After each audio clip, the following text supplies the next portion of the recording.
আসসালামু আলাইকুম। আমি আপনাদেরকে দেখাবো গতকালকে রাতেও কিন্তু যারা কন্টেন্ট মনিটাইজেশন সেটআপ পান নাই, গতকালকে রাতেও কিন্তু কন্টেন্ট মনিটাইজেশন সেটআপ দিছে। এই যে আমার উস্তাদের এই প্রোফাইল, একটা প্রোফাইলে অল্প ফলোয়ার এবং কত ফলোয়ার থাকার পরে হওয়ার পরে এটার মধ্যে সেটআপটা দিছে এবং কতটা ভিডিওগুলোতে ভিউ হওয়ার পরে সেটআপটা দিছে সেটা আমি আপনাদেরকে একটু দেখাবো। কারণ অবাক হবেন, আপনারা যারা নতুন আছেন, যারা হতাশ হন, তারা হতাশ হওয়া যাবে না। কারণ অল্প ফলোয়ার যদি পেজ বা আইডির আপনার যদি প্রফেশনাল মুড অন করার পরে যদি এটা একদম ফ্রেশ থাকে, ভালো থাকে, তাহলে কিন্তু অল্প ফলোয়ার অল্প ভিউতেও কিন্তু সেটআপ দিয়ে দেয়। এটা বাস্তব প্রমাণ। আপনি কোন কি বলেন? জি, এটা তো আপনার যে প্রোফাইলে আমি যদি আপনাদেরকে দেখাই, এই প্রোফাইলটার মধ্যে দেখেন মাত্র 4400 ফলোয়ার, মাত্র 4400 ফলোয়ার। আমি যদি একটু দেখাই 4400 ফলোয়ার। এখন 4400 ফলোয়ার, এটা গেল এক। দ্বিতীয়ত আমি আপনাদেরকে আর একটু দেখাবো যে কি পরিমাণ ভিডিও ভাইরাল হয়েছে। আপনার কি পরিমাণ ভিডিও ভাইরাল হয়েছে বলতে আপনি সত্য করে বলেন। কোনো ভিডিওই ভাইরাল হয় না ভাই, একদম মানে খুশির খবর যে এই প্রোফাইলটা কোনো ভিডিওই ভাইরাল হয় নাই। আমি আপনাদেরকে একটু দেখাই যে ভিডিওগুলো যদি একটু দেখাই আপনাদেরকে, যে কড়া ভিডিও বলে ওনার হাইস্ট ভিউ পিন করে রাখছে 3500 ভিউ। আশা যদি একটু দেখাও 3500 ভিউ, দেখেন 3500 ভিউ শুধু একটা ভিডিও। হ্যাঁ, এই দেখেন 3500 ভিউ একটা ভিডিও, আর একটা ভিডিও আছে 1000, আর একটা দুইটা ভিডিও 1000, 100 200 300 করে কিন্তু ভিউ।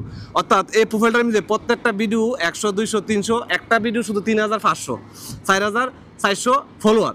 এত নতুন, একদম কম ফলোয়ার, কম ভিউ, ভাইরাল না, তারপরে কিন্তু কন্টেন্ট মনিটাইজেশন ছাড়া দিচ্ছে। এর জন্য আমি আপনাদেরকে বলবো যারা নতুন আছেন তারা হতাশ না হয়ে ফেসবুকের গাইডলাইন মেনে কাজ করবেন। আমি কিন্তু ওনারা গাইডলাইন দিয়েছি এবং ওনাকে যে নির্দেশনা দিয়েছি, নির্দেশনার মধ্যে কিন্তু ওনার কাজ করছে।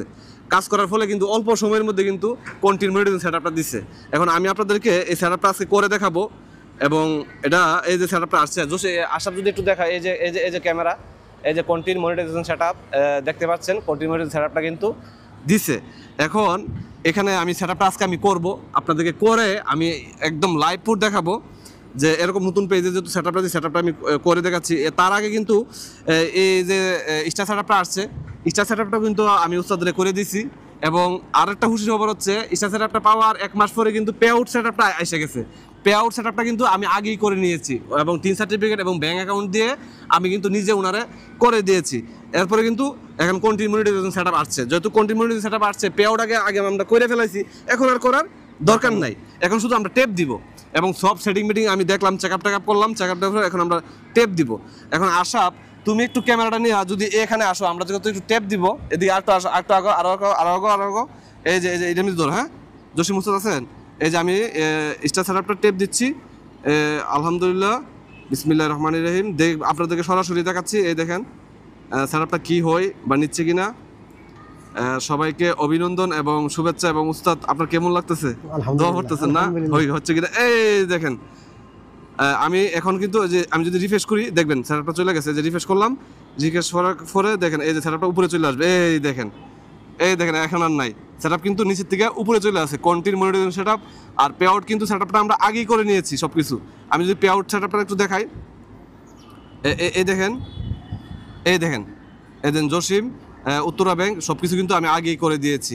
সো আপনারা হতাশ না হয়ে আপনারা যারা নতুন আছেন, ফেসবুকের গাইডলাইন মাইন্না, ফেসবুকের নিয়মকানুন মাইন্না যদি আপনারা কাজ করেন, তাহলে একটা পেজ বা প্রোফাইল অল্প ফলোয়ার, অল্প ভিডিও ভাইরাল না হইলে কিন্তু ফেসবুক মনে চাইলে দিতে পারে, যদি আপনি ফ্রেশ থাকে প্রোফাইলে। আর প্রোফাইলে পেজে যদি আপনি উল্টাপাল্টা কাজ করেন, ফেসবুকের গাইডলাইন না মানেন, হাজার ফলোয়ার আছে, হাজার ভিউয়ার আছে, উস্তাদ দিবে না। সেটআপটা তো করে দিলাম, মিষ্টি খাওয়াবেন না? অবশ্যই। আচ্ছা, আজকে উস্তাদ আমাদেরকে পাঠিয়ে দিবে সন্ধ্যাবেলা। উস্তাদ কিন্তু আজকে আমাদেরকে খাওয়াবে। আশা আছে আমার ক্যামেরাম্যান।